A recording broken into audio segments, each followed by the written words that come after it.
Obrigada a todos. Declaro aberto o Fórum Internacional de Reabilitação da FAPED.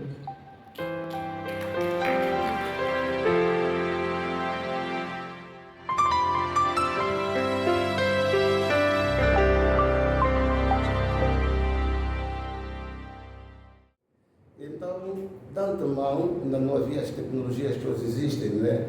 Fazer alguma possibilidade de conhecer o feto antes de nascer, mas desse em conta que a criança, há de nascer deficiente, eliminavam logo. E quando nascesse, era morto. É um critério que funcionou. E deu certo durante muito tempo. Não havia ninguém deformado. Todos nós estávamos com a mesma constituição física. E se alguém tentasse andar torto, ele já sabia que vai ser morto. Infelizmente, quando a Primeira Guerra surgiu, tiveram que mobilizar essas pessoas para a guerra, que eram pessoas consideradas boas. Foram lutar. Só que o conflito armado dá o quê? Deficiência, porque há tiros. Aqueles que vinham desses frentes de combate, sem uma perna, sem um braço, não podiam ser mortos, mas eram deficientes. Então começaram a notar que não fazem falta. Foi assim que fomos considerados também pessoas úteis. Começou então a haver a possibilidade dessas pessoas serem reabilitadas. O Dr. Paulo Jorge já disse como é que apareceram as primeiras próteses. Neste conceito, essas pessoas eram tratadas com outra forma. Quer dizer, fiquem ali, nós vamos decidir por vocês. Era assim que se fazia, porque nós não tínhamos capacidade de pensar. Para essa gente que não tem um braço, vamos tentar dar-lhes a profissão de... sei lá o quê. Aquelas que estão na cadeira de roda, dá para sapateiro e para alfaiate. Eram essas profissões consideradas para as pessoas com deficiência. Isso foi andando ao longo de muitos anos. Só muito para que, a chegarmos nos anos 70, é que houve a possibilidade de inverter isso. Porque as pessoas começaram a ficar cansadas, não tinham outra profissão. E se a memória não estou. No regime colonial português, até foi vedada a possibilidade de uma pessoa com deficiência ser professora. Se há alguma pessoa com alguma idade que possa permitir, que até nos anos 70 não havia nenhum professor com deficiência. E se ele quisesse dar aulas, teria que ser explicador. Ficava na casa dele e as pessoas iam lá receber explicação. Tanto mais que nós conhecemos bem que a maior parte das pessoas com deficiência foram grandes explicadores. Muita gente recebeu explicação desse grupo de pessoas. Só mais tarde, quando o ministro da Estado de Educação, em 1971, 72, veio a Angola e foi à província do Lubango, na província do distrito, encontrou uma senhora que se chamou Anabela Cadete, que era utilizadora de uma cadeira de rodas. Eram dois irmãos que nasceram com essas deficiências, tetraplégicos, não tinham movimento nos braços nem na perna, mas tiveram a possibilidade de estudar. E ela queria ser professora, fez letras, foi dando explicação em casa. Nesta perspectiva e na discussão entre pessoas, disseram que não há uma professora que não dá aulas, mas dá explicação em casa e todos os alunos que passam por ela são notas maravilhosas, foram conhecê-la. E ela, o único pedido que fez foi que gostaria que permitissem que nós dessemos aulas nas escolas normais, consideradas oficiais. Foi assim que apareceu a primeira professora com deficiência, professora oficial na escola. O resto era praticamente explicação. E daí para frente as coisas ficaram abertas. Nesta senda, o grupo de pessoas com deficiência começaram a notar que alguém decidia por nós. E isso levou algum tempo, muito tempo, para conseguir convencer esse grupo de pessoas consideradas boas a decidirem por nós. Começaram então os primeiros movimentos de pessoas com deficiência. Juntavam-se e tentavam mostrar que nós também podíamos ter decisão das nossas coisas. Em 1981, em Torremolinos, em Málaga, Angola felizmente esteve presente com a senhora Conceição Boa Vida, esposa do falecido Pedro Boa Vida, e da senhora qualquer coisa Teresa Cohen. Foram convidadas em 81 para participarem numa conferência em Málaga que tratava assuntos relacionados com as pessoas com deficiência. Nesta procura de pessoas que vão e que não vão, eu tive a feliz sorte de ser levado, porque eu tinha uma deficiência, só para mostrar que nós também trouxemos um deficiente e fomos para a conferência. Foi da primeira experiência que eu tive, não tinha noção do que era isso, E quando lá chegamos, estava efetivamente o cenário montado, neste lado, os decisores para nós e naquele lado as pessoas com deficiência. E começou. Felizmente apareceu Oscar Ribeira, um jovem da Nicarágua, cadeirante, usa uma cadeira de rodas, cadeira de rodas, que pediu que mudasse o cenário, que eles ficassem naquele lado e nós, pessoas com deficiência, ficássemos aqui, para dizer o que é que queremos. Já que vocês decidem, vão fazer.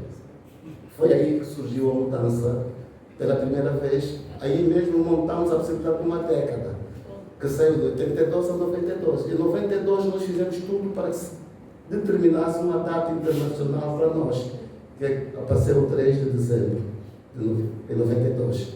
Nesta altura, fomos orientados de que devíamos começar a criar movimentos de pessoas com deficiência. Angola ainda não tinha a liberdade de criação de associações. Apareceu o Dr. Napoleão, jurista de profissão, que criou uma associação que tinha um filho com deficiência intelectual, mental, e cria-se então a IFAJUDEMA. Neste mesmo ano, a ANCA, Associação de Cegos, cria uma associação específica para cegos. O Ithambulo é que me convidou a mim. O Ithambulo, que é o presidente da ANCA, no mesmo dia em que a ANCA proclamou-se também a ANDA. É assim que começou a aparecer o movimento. Infelizmente, eu fui um refúgio. Chama o refúgio como dissidente, não é? Quando você está num partido e vai para outro partido. Eu saí porque estava a notar que se pretendia não era uma associação, era apenas caridade.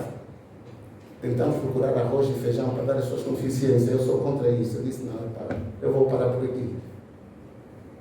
Saí, fui aos Estados Unidos, ganhei umas experiências, trouxe para aqui, chamei alguns amigos, foi mesmo assim que formamos a NARDEF, com um objetivo diferente: defender direitos, defender causas, informar as pessoas com deficiência que têm direitos, mas têm deveres.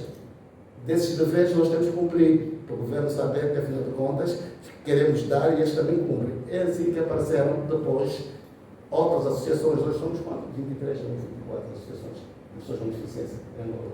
Já estamos em 30. Em 30. E é pouco. É pouco, porque nos Estados Unidos a deficiência é por as associações são por deficiência. Há uma associação de deficientes do dedo indicador, do dedo polegar, de visual de uma vista, e não sei o que é do cabelo, milhares e milhares e milhares. Então aquilo cria um ambiente tão positivo, que são muitas pessoas envolvidas, que obriga os governos a fazerem mudanças. O que se pretende não são mudanças radicais, porque as sociedades mudam-se, não é? As pessoas vão compreender que é necessário mudar. E como é que se muda? Muda-se quando o próprio ambiente não está favorável para todos. Imagine só uma porta pequena. A cadeira da roda não entra, mas também não entra o gordo, e não é deficiente. Não entra para entrar de lado, não é? Então por que não alarga para todos?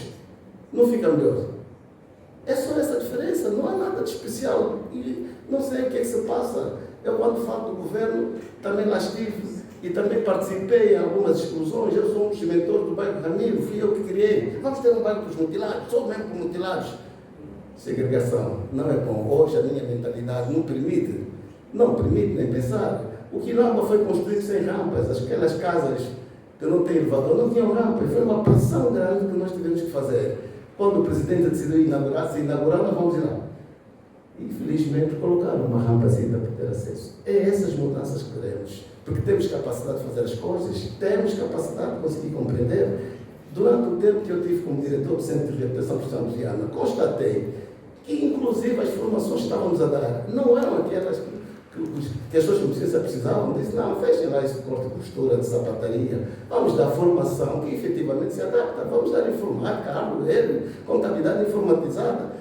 Alterei o ministro uma vez, mas o diretor disse, não, eles também têm direito a essas profissões, vamos fechar a carpintaria, não, para que isso?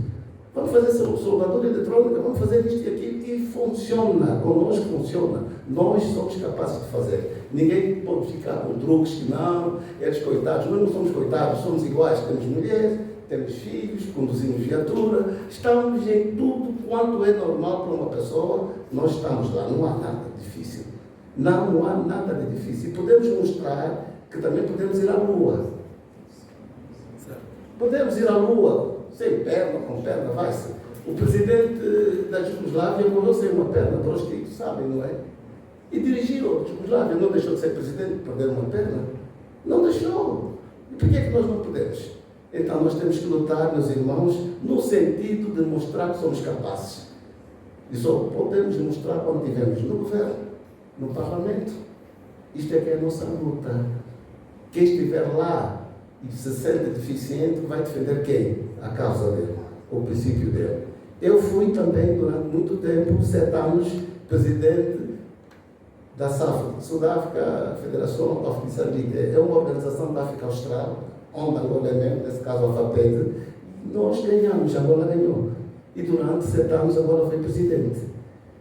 Todos os países que fazem parte da SADC, nos seus parlamentos, têm pessoas com deficiência. Autorrepresentação. A África do Sul bateu recorde, chegou a 14 deputados. Tem ministros cegos. O ministro do Trabalho do Lesoto era cego.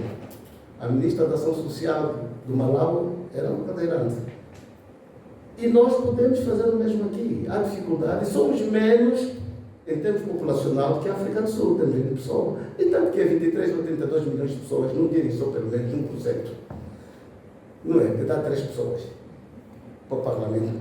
Custa alguma coisa? Não custa. Temos que lutar. A FAPED tem que fazer esse papel. Eu ainda estou vivo e posso ajudá-los a fazer. Não há receio nenhum, porque a única coisa que não podem fazer, hoje já não se prende quem fala. Hoje só se prende quem abusa. Eu não estou a abusar, estou a falar só ainda. Não vão me prender de certeza, tenho a certeza. Era mais ou menos isso que eu queria transmitir. O movimento de